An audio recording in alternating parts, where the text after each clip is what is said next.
Hello everyone and welcome to Aviation Insider's YouTube channel. My name is Olivia and today I am joined by Jamie from Airline Prep. Hi, welcome. Thank you for joining us. Hi, Olivia. So can you tell me a little bit about your company and what you have to offer? Sure. So Airline Prep is probably the leading airline pilot interview and assessment preparation company. We have been formed for 10 years now. So the business started when I was working out in the Middle East with my business partner, Ben, and some good pilots that we were working with sort of failed to get back into UK airlines. And they were really, really good pilots, but it turns out there was a bit of a disconnect between them and HR assessment processes. And that's really why we set the business up. Ben and I both had some recruitment experience, and we set up with the aim of helping people answer questions to sort of competency-based questions, think about group exercise skills. And we're not a cheater's charter. What we do is we don't tell people the answers. We give them the knowledge and the skills, and we allow them to practice, and we help them build themselves in line with EASA-based competencies and to be able to demonstrate those at the assessment. And that's really what we're about. Amazing. So obviously there's been a lot of pilots made redundant this year. So how have you kind of been supporting pilots throughout the pandemic, and what advice have you given to people that are going to be looking to go back in and do assessments again? Okay, so Airline Prep have actually been working with unemployed pilots for about 6 or 7 years. So when GSS, which was the sort of cargo arm of BA, was shut down, BALPA, the British Airline Pilots Association, got in contact with us and asked if we could come in and help these pilots prepare CVs, prepare for interviews. So we've actually been working with unemployment pilots for more than just the pandemic. And in fact, we've worked with over 1,000 in the last 7 years. So we've helped pilots from Thomas Cook, Flybe, Monarch, BMI Regional.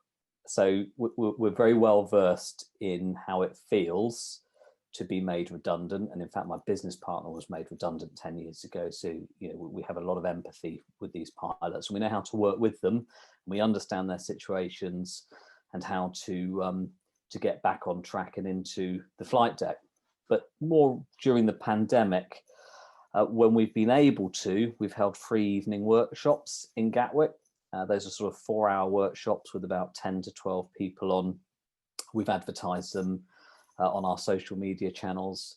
They've all been full, and on those workshops we help people with CV creation, cover letter creation. We give them advice.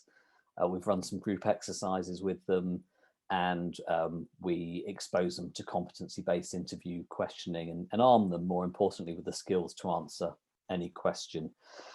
We've got an unemployment page on our website, so lots of useful information on there. And I've actually helped 3 pilots this week. So one from Norwegian, one from Qatar, and one who got made redundant last year. So that's all been sort of free of charge in my spare time, just doing our best to support people when they need it. That's amazing. I think it's really important that everyone kind of groups together in times like these. So absolutely, yeah, absolutely. So what's kind of one thing that you'd suggest people do as a way to kind of enhance their CVs? So whether they're unemployed or not, they're looking to move jobs in a good time. I think CVs, they're fairly subjective. So people say, oh, there should be 1 page. Some people say 2. Some people say it doesn't matter. We try to apply a bit of objectivity to that. If there's 5,000 people applying for 100 jobs, the recruiters, there might only be 3 or 4 people in a recruitment team. If they're trying to sift 5,000 CVs in a week, it means they might only be looking at that CV for 15 seconds. So if you really want to enhance your CV, it's about making sure the critical information stands out and that it's easy for the recruiter to scan. So a CV is a brief overview. I think that's the important thing. So it doesn't need to be really detailed. It is that just overview of who you are. So name, address, and flying experience really high up on the page. So if you are, I don't know, you're a first officer and you've got 5,000 hours, high up on the page, you would want your total hours, your first officer P2 hours, and how many hours you've got on type, and that would be sufficient. You don't necessarily need to worry about putting your hours on a DA42 in flight training. So that key information really high up on the page. Then maybe a short personal statement, 4 lines maximum. If you want to make that stand out, avoid what I would call wishy-washy buzzwords. Try to sort of evidence base that profile. So say what you've been doing. Might be that you have experience of CAT-C airfields or winter operations. So put all the key information into that personal statement. Then you really want to get into your employment. And you can't just put, Boeing 737 first officer and leave it at that and go on to the next job. You need to perhaps put a few bullet points in there. The evidence base is what you've been doing in that role. So if you've done a lot of cargo operations, for example, or a lot of night flying, and you have experience of dangerous goods, that's the sort of information you want to put in to your experience. We also want to know that you're human. So a little bit about yourself. Are you a hockey captain? Do you do volunteering work? So really try to find that balance between too much information and not enough information, just so that it's easy for the recruiter to scan. Add a bit of color. I think that's really important. So you can always put your flying hours in a box that draws the recruiter's eye to that information, and good amount of white space. If all you can see as a recruiter is black text on white paper, it's very hard to scan that information. So those would be my top tips. Great, that's some fantastic advice. Thank you. So for somebody who's facing kind of their first industry assessment, what kind of advice would you give to them to stand out amongst those that are potentially more qualified?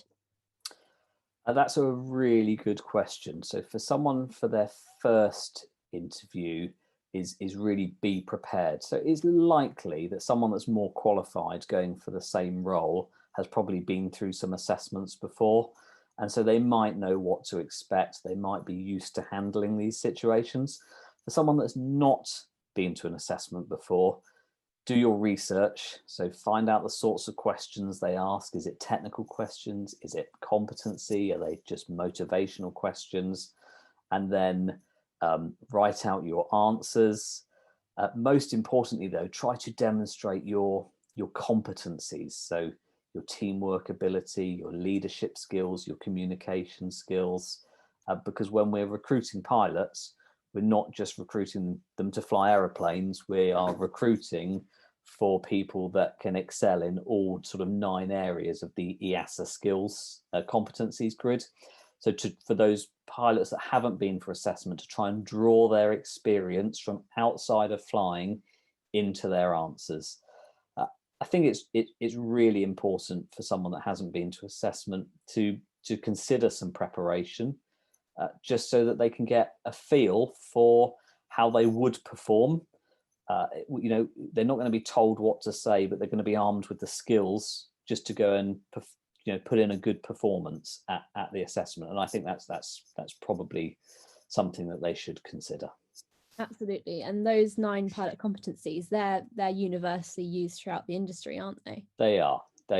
And more often than not, that is what you are being assessed against during during a recruitment process. Right. So kind of what's one area that you find people lack the knowledge and the skill in when they're preparing for an assessment?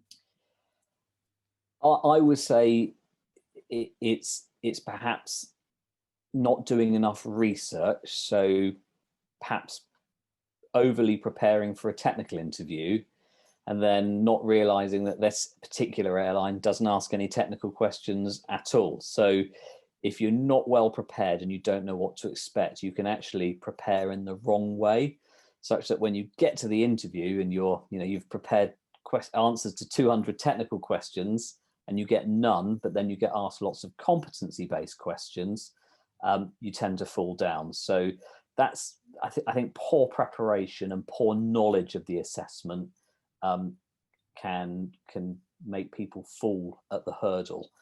And what I say is that a recruitment process is just a series of hurdles that you've got to jump, and that really your license is just an entry ticket to that process. So what you've got to do is jump the CV hurdle, jump the online assessment hurdle, jump the interview hurdle, jump the group exercise hurdle, jump the simulator assessment hurdle. And it's not about who comes first. It's about not falling at any of those hurdles. And again, you're likely to fall if you're not well prepared. So that would be what I would say is probably the sort of big mistakes that we see. If we were to say, look at a group exercise, one of the common mistakes is that people don't listen to the other people within the group, and that they're so keen to say what's in their head and share their idea. They don't actively listen to what someone sat next to them has just said. Absolutely. So would you recommend people maybe speaking to people who've gone through the process before them to find out what to expect? So you should always try to find out people that have gone through the process, but what you mustn't do is preempt that what's happened to them will happen to you. But it's definitely good to get a feel for what happened, but don't go in there thinking, oh, I'm going to get asked this, or this is going to be the group exercise, because airlines do change recruitment processes and they do ask people different interview questions. So it's more about preparing your experience and being able to articulate the things that you've done in an assessment. That's what will get you through, as opposed to trying to answer the question that your friend told you you're likely to get and then you don't get, but you think, well, I need to still give an answer to that because that's the sort of thing they're going to ask me. So just share your experience. It is your assessment, so it's important that you talk about yourself and what you can do. Yeah, that's great. That's really good advice. Thank you. So in terms of what makes your company stand out amongst competitors, what do you think that is, and what can you say that makes you stand out? So I think we've probably been trading the longest as an airline pilot interview and assessment company, over 10 years. We have a team of 14 instructors. They have all recruited pilots. So they're not just people that have passed interviews and think, oh, I'll have a go at sharing my knowledge with others. We've actually all sat on the recruiters' side of the table. So we know what recruiters are looking for within candidates. We also have HR recruiters on our team. So we're a really diverse range of instructors. We're not, say, all military pilots or all airline pilots. We're some military, we're some airline, we're some HR. We've recruited for quite a few UK airlines. So these things help us stand out. We're also quite a diverse team. So we're males, we're females, so we can match our clients accordingly to an instructor that we think will be a good fit for them. We're used by BALPA, so we're the only interview and assessment preparation company used by the British Airline Pilots Association. So all of these things we believe give us credibility. The thing that probably makes us stand out, I think, the most is our business it's all about our clients. It's never about us as individuals. It's that Airline Prep is the business. It's never associated with just Jamie or just Ben. It's a business that focuses purely on the client and really helps that client get to where they want to be. We've assisted over 2,500 clients in 10 years. So I think we're well versed to help people out. Absolutely. I think that's really important, that it's not just about the person doing the assessment prep, it's about the person who's getting that help, because in the end the interview's about you as well. So so you also have an app. Can you tell me a little bit about your app? So the app's actually in the phase of a rework, actually. So we felt a few years ago that we could see everything was going digital, and in fact with COVID I think everything is going even more digital and more online. So what we wanted to do was put our knowledge into an app. So it's downloadable for iPhone and iPad, and you can use it offline on other devices, like you can use it online on devices like laptops, but if you download it for an iPad and an iPhone, you can use it offline, and you don't have to go to the App Store. It's a web-based app, so it's downloadable straight from our website. So when you get to the website, it will say, do you want to install it on your iPhone or do you want to use it on a laptop? There's lots of content in there. So content's about creating your CV, about interviews, about group exercises, how to do well in the sim assessment. What really stands it apart from, say, an ebook or something like that is there's over 1,000 interactive questions. So timed tests, numerical reasoning, airline ATPL feedback questions, scientific reasoning, and so it marks you, and then you can go back and see which questions you got right, which questions you got wrong. Some of the questions have got a question mark next to them. So if you don't know how to solve it, you can click the question mark and there's a little guide as to how you would solve that particular question. That's quite useful for people's learning. However, we're actually just going through a rework of the app. So we're a new software structure. So in the next few months, anyone that's using the app, when they go to open it, they'll be redirected just to download the new one and put their login details in, and they'll be able to get on with the new app, which will have new content as well, just because it needed updating. Amazing. Well, it sounds like you've put a lot of thought and hard work into everything that you do, and I think the fact that you've got a team of people who have all been in recruitment is a great thing, especially for people looking to get this help for an airline assessment. So I think that's of key importance, really, that's what we have recruited. So do your research. There are other companies, some of them are they're really good, they've also been recruiters. The other thing that we've just become is we've now become psychological report interpretation trainers. So we work with a company called Symbiotics now. So as under EASA, there is now a psychological assessment of part of the recruitment process. So we are able to deliver a psychological assessment for our clients through online personality questionnaires, and then we get a 19-page report and we can feed back to them about areas of their report, things that we find interesting that they might need to develop. So that's really unique to us at the moment. Yeah, that's amazing. That's definitely something that's coming up now as well that hasn't potentially been in the past. So yeah, and there's a difference between psychological assessment and practice aptitude tests. So a lot of practice aptitude tests are just developed by people that know how to program a game, but there's no psychological input to it. So it's mimicking.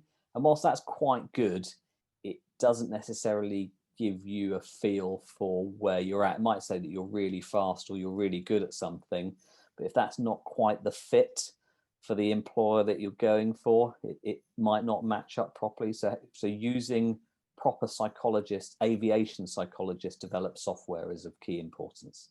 Yeah. Well, thank you so much for joining us today. Thanks, Olivia. Time. And so if people did want to check you out, where can they find your website? Just visit www.airlineprep.co.uk, or you can pick up the phone 01293 804 767, or email us info@airlineprep.co.uk, and we'll always answer as quickly as we can.